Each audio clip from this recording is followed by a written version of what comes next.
Hei, jeg heter Roger, og du nå kommet til YouTube-kanalen min som heter Jobb gøy. Og i dag så tenkte jeg at jeg skulle snakke litt om det som heter jobbsøkerstrategi.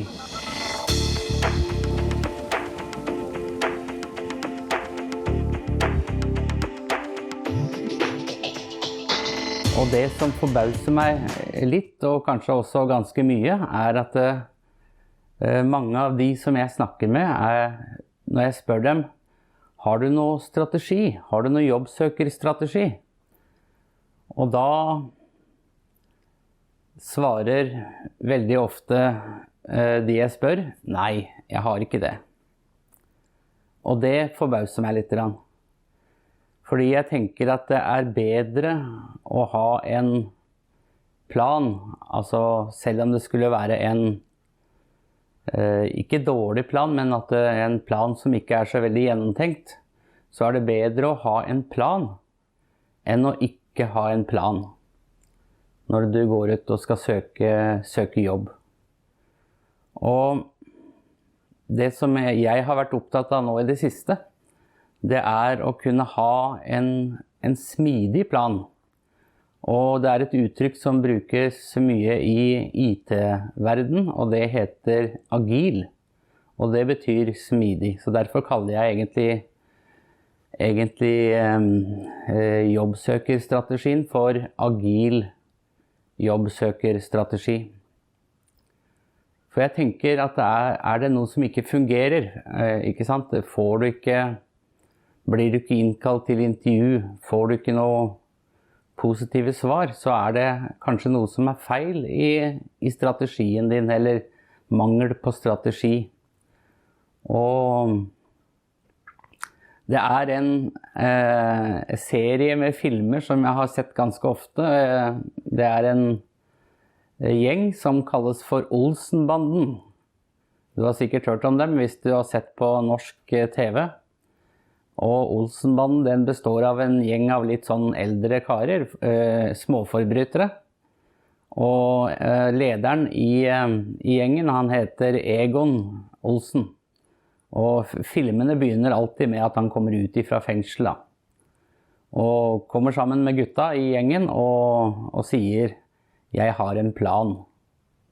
Og det det egentlig hele filmene bygger på, at Egon har en plan, og de følger altså plan til punkt og prikke. De må ha plasthansker, altså gummihansker. De må ha målebånd, de må ha stoppeklokke. Tidene må stemme. Og når alt dette her klart, så sier Egon Olsen at aksjonen starter i morgen tidlig, 10:05, presis. Og så begynner filmen. Sånn nesten alle disse filmene her. Og det det jeg mener med å ha en plan i det du gjør, at planen din må være hvor mange stillinger skal jeg søke hver uke? Skal jeg søke på alt som finnes, eller skal jeg søke på det som interesserer meg? Og da tenker jeg at det best å søke på det som interesserer deg. Fordi jeg har også hørt mange har sagt at jeg kan jobbe med hva som helst, jeg. Ja, kanskje. Kanskje du kan jobbe med hva som helst, men mitt råd at du plukker deg ut kanskje 2 retninger på stillinger som du ønsker å søke på. Og så holder du deg til den planen. Og så skriver du gode søknader, en god CV, og så får du kanskje ikke noe positive svar. Så hva gjør du da? Jo, du tar opp telefonen, og så ringer du til arbeidsgiver, og så spør du, hvorfor kom ikke jeg til intervju? Hva var det som var feil med søknaden min? Og kanskje du heldig da, og får et ærlig svar. Og så setter du deg ned igjen, og så prøver du å tilpasse den nye søknaden din til det som den forrige arbeidsgiveren sa til deg, at det kunne kanskje vært bedre, ikke sant? At du manglet noe, ikke sant, i søknaden din. Og sånn det også med intervju. Du kommer til intervju, men intervjuet går ikke så veldig bra. Og når du kommer da ut fra intervjuet, så må du tenke, hva var det jeg gjorde feil? Hva var det som ikke var så bra? Ikke sant? Og så retter du på de feilene til neste gang du kommer i intervjuet. Og sånn er det vi jobber videre og videre, og blir smidigere og smidigere og tilpasser oss egentlig. Og da etter 1, 2, 3, 4, 5, 6 søknader og 2, 3 intervjuer, så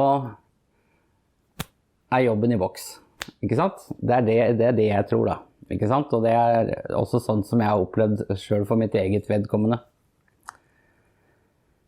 Så du må lære av de feilene du gjør, ikke sant? Ikke gå på den samme feilen gang etter gang. Det er et gammelt ordtak som heter slag på nese gir blod. Slag på nese gir blod, ikke sant? At hvis du slår en nese, så begynner den å blø, ikke sant? Så lær av de feilene som du har gjort tidligere.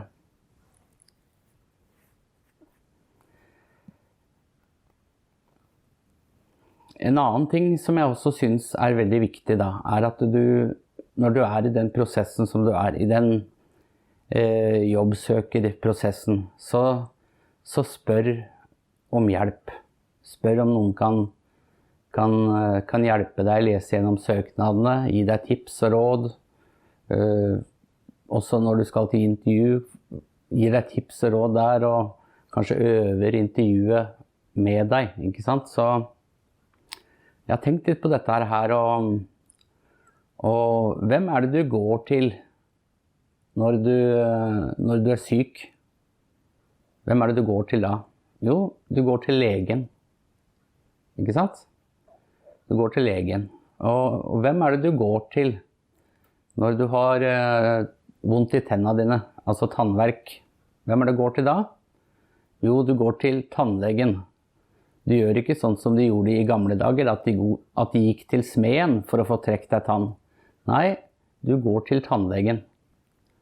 Og da kan jeg også spørre, hvem er det du går til når du skal ha hjelp med jobbsøkerstrategien din, og når du skal skrive CV og søknad og intervjutrening, og hvordan du skal jobbe med de prosessene for å bli en attraktiv ansatt for en arbeidsgiver?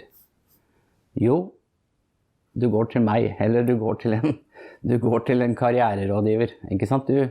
Du kan egentlig ikke spørre hvem som helst om de tingene her, eller så du må gå til en som har erfaring, tenker jeg. Og det tror jeg er veldig lurt av deg å gjøre det. Og du kan spørre deg selv, hva er en jobb verd for meg? Hva er verdien for meg å ha en jobb?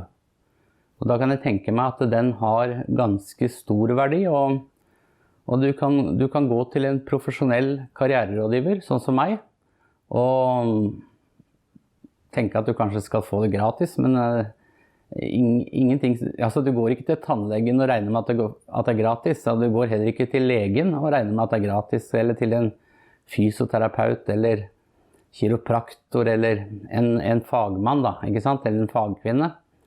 Du går til en profesjonell når du skal ha hjelp, og når du virkelig vil ha hjelp. Men først og fremst ønsker jeg av deg at du setter deg ned og lager en strategi på hvordan den neste uka skal bli for deg, og den neste uka der igjen skal bli for deg. Sånn at ikke alt kommer liksom... Jeg gjør ting når det passer for meg, ikke sant? Når jeg føler at nå er jeg i form for det, da skal jeg gjøre det, ikke sant? Da skal jeg begynne å søke jobber. Nei, du må tenke sånn som Egon Olsen i Olsenbanden. Klokka 5:05 så er det aksjon. Da setter jeg i gang. Presis, ikke sant? Og lager deg gode rutiner hver eneste dag før jobben.